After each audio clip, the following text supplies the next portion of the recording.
आज हम पढ़ेंगे एटमॉस्फेरिक पोल्यूशन।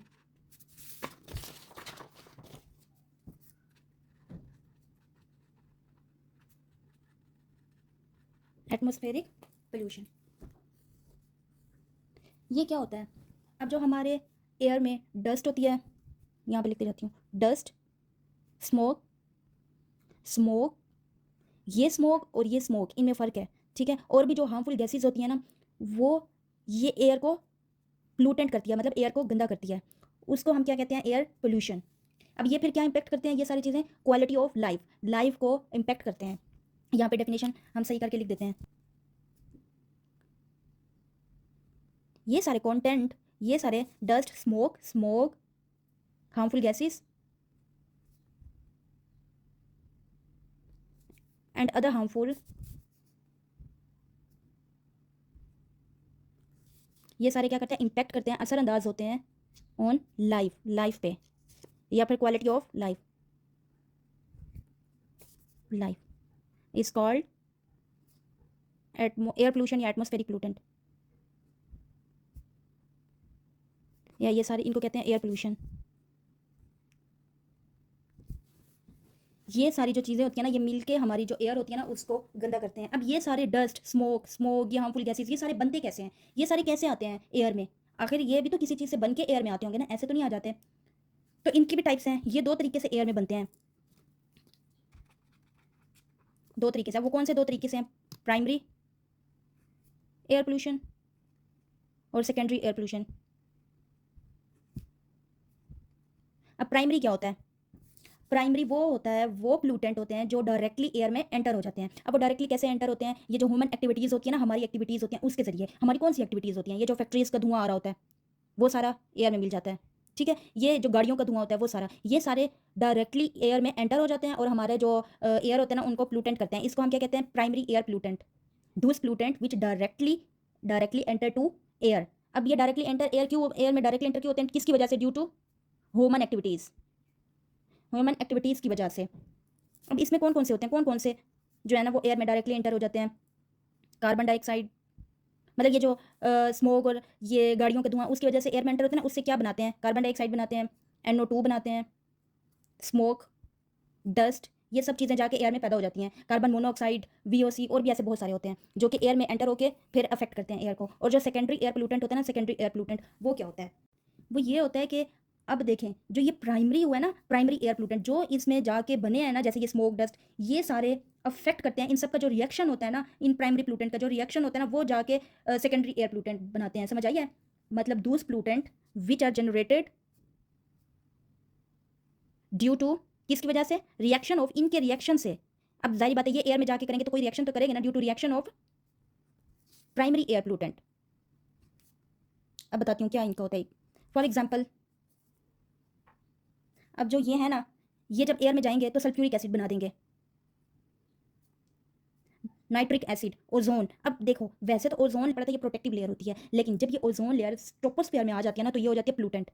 लेकिन हमने वैसे तो पढ़ा, जो ओजोन लेयर होती है ना, वो स्ट्रेटोस्फेयर में होती है और ये प्रोटेक्टिव लेयर होती है। लेकिन जब ये ट्रोपोस्फेयर में आती है ना, ट्रोपोस्फेयर में, ये वाली है स्ट्रेटोस्फेयर, इससे नीचे हमने पढ़ा था ट्रोपोस्फेयर। जब ये ओजोन लेयर के जो रेडिएशंस होते हैं ना, ये सारे ट्रोपोस्फेयर में होती है ना, तो ये हार्मफुल हो जाते हैं। क्यों? क्योंकि ये हमारे एयर को ना मतलब ये जो एयर पोल्यूटेंट होते हैं ना, ये उसको जाके अफेक्ट करती हैं, जिसकी वजह से ये इसका रिएक्शन बनता है।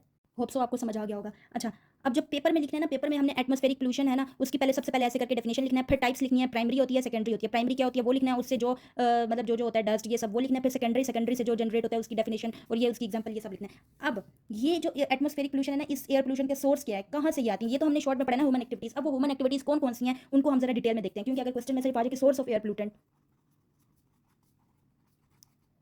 पोल्यूशन, अब वो कौन कौन से सोर्स हैं जिसकी वजह से हमारी जो एयर है ना, वो अफेक्ट हो रही है? सबसे पहले तो burning of fossil fuel in domestic, industrial या फिर कमर्शियल एक्टिविटीज़ में जो भी होती हैं, ठीक है। ये जो हमारा फॉसिल फ्यूल्स होता है ना, इसकी जो बर्निंग करते हैं ना, उसका जो स्मोक है ना, वो एयर में जाता है और एयर को गंदा करता है, ठीक है। मैं शॉर्ट करके आपको बताती जाती हूँ इससे। अच्छा, इससे बनता क्या क्या है? इससे ये dust, smoke, CO2, SO2, NO2, ये एयर में जाके ये सारा अफेक्ट, ये सारी चीज़ें क्रिएट करती है, ये सारे पोल्यूटेंट, ठीक है। अब नेक्स्ट है, ये जो हमारी ट्रांसपोर्टेशन है ना, ये जो ट्रांसपोर्टेशन एक्टिविटीज़ है ना, उसकी वजह से जो स्मोक होता है ना, उससे जो है ना हमारी एयर पोल्यूटेंट होती है।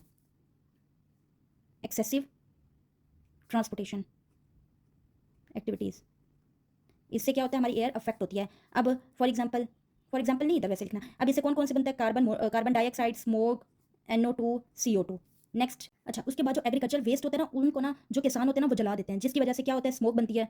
यहाँ पे लिख देती हूँ, burning of agriculture waste, smoke, hydrocarbon और CH4।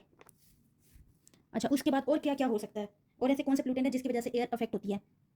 अच्छा हाँ, यूज़ ऑफ ये जो क्लोरोफ्लोरोकार्बन्स होती हैं और अदर ये जो रेफ्रिजरेटिंग एजेंट्स होते हैं वो सारे यहाँ पे लिख देती हूँ, use of chlorofluorocarbons and other refrigerating agents.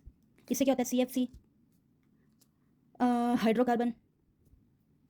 अच्छा और क्या होता है इसके अलावा, अच्छा हाँ, ये जो प्लास्टिक को जलाया जाता है, रबर के जो प्रोडक्ट्स होते हैं उनको जलाया जाता है, उसकी वजह से भी तो होता है burning of plastics and rubber products.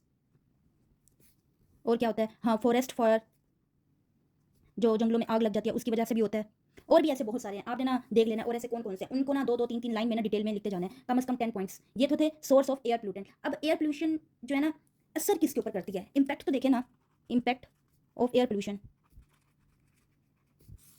इसके असरात किसके ऊपर होते हैं। सबसे बड़ा और पहला तो यही है इन्वायरमेंटल इम्पैक्ट, यहाँ पे लिख देती हूँ इन्वायरमेंटल इम्पैक्ट। और दूसरा जो है ना वो हेल्थ इम्पैक्ट, ऐसा ही होता है ना, हेल्थ पे होता है हेल्थ इम्पैक्ट। अब इन्वायरमेंटल इम्पैक्ट का क्या मतलब है, इन्वायरमेंट माहौल में क्या असर करती है। सबसे पहले तो ये इन्वायरमेंटल का मैं यहाँ पे लिखती जाती हूँ। सबसे पहले क्या होता है, एसिड रेन, इसकी वजह से हमारी जो रेन है ना वो एसिडिक होती है। दूसरा क्या करती है, ये जो स्मोक, मैं बताती हूँ स्मोक, और मैंने आपको ऊपर कहा था स्मोक और स्मोक में बताती हूँ डिफरेंस फॉर्मेशन। एक होती है स्मोक, स्मोक तो वो होता है ना जो धुआं होता है, और दूसरी होती है स्मोक। ये जो स्मोक होती है ना, ये जो क्रिएट होती है, ये इन्हीं प्लूटेंट की वजह से स्मोक बनती है। ये जो स्मोक होती है ना, ये दूसरी नहीं होती जो आप लोग दूसरी स्मोक समझे, जो धुंध होती है जो सर्दियों में होती है, ये वो वाली स्मोक नहीं होती। ये स्पेशल ये जो ये सारे प्लूटेंट है ना उनसे मिलकर ये स्मोक बनती है, उसकी फॉर्मेशन भी होती है। थर्ड और सबसे इंपॉर्टेंट, ओजोन डिप्लेशन, ठीक है, ओजोन में कमी होती है। और फोर्थ, ग्रीन हाउस इफेक्ट होता है। इन सबको ना वैसे हम डिटेल में भी पढ़ेंगे, ग्रीन हाउस इफेक्ट क्या होता है, ओजोन क्या होती है, ये सब। और क्या होता है, ग्लोबल वार्मिंग होती है। ये जो सारे इशू चल रहे हैं ना वर्ल्ड में, global warming, green house effect, ozone या कुछ भी, ये सारे इसी वजह से ही हो रहे हैं, एयर पोल्यूशन की वजह से ही। Global warming, loss of biodiversity, यहाँ पे लिखते हैं लॉस ऑफ बायोडाइवर्सिटी। अच्छा अब उसके बाद हेल्थ, हेल्थ क्या, हेल्थ कैसे इंपैक्ट होती है।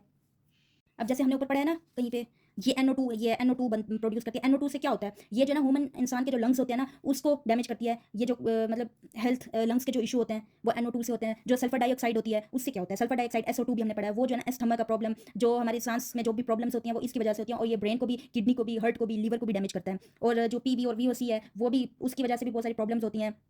ओजोन लेयर को भी, जो ओजोन लेयर की कमी हो रही है उसकी, उससे भी हमें जो है ना आइज़ अफेक्ट होती हैं, उससे ह्यूमन स्किन अफेक्ट होती है। तो इंसान की जो हेल्थ है ना उसके ऊपर भी ये बहुत ज़्यादा अफेक्ट कर रही है। ये सब आपने ना लिखते जाना है। अच्छा अब ये जो सब मैंने बोला है ना ये सारा बहुत इंपॉर्टेंट है। इसकी जो है ना वो मैं आपको पैराग्राफ मतलब एक नोट्स की फॉर्म में पिक्चर भी यहाँ पे शेयर कर देती हूँ। अगर आ जाए सोर्स ऑफ, तो हमने जो है ना वो कैसे लिखना है, सबसे पहले एटमॉस्फेरिक पोल्यूशन, एयर पोल्यूशन की डेफिनेशन लिखनी है, उसके टाइप्स उनको डिटेल में, फिर उसके सोर्सेज को, हर सोर्स को डिटेल में हमने लिखना है, कम से कम 5 to 6 लाइन्स में, ठीक है। और इंपैक्ट किसके ऊपर करता है, इन्वायरमेंट पे, हेल्थ पे, इन्वायरमेंट पे किस किस पे इफेक्ट करता है ये भी हमने पढ़ा है। अब एसिड रेन ऐसे नहीं लिख देना पॉइंट्स की फॉर्म में, ठीक है, आपने थोड़ा डिटेल में शेयर करना होता है, जैसे मैंने आपको बताया ना, तो उस तरह से एसिड रेन पे कैसे करते हैं, स्मोक पे कैसे, फॉर्मेशन पे, ग्रीन हाउस कैसे, फिर हेल्थ पे कौन कौन सी हमने वो जो सारी डिस्कशन की है वो सारा हमने डिटेल में पेपर में लिखना होता है।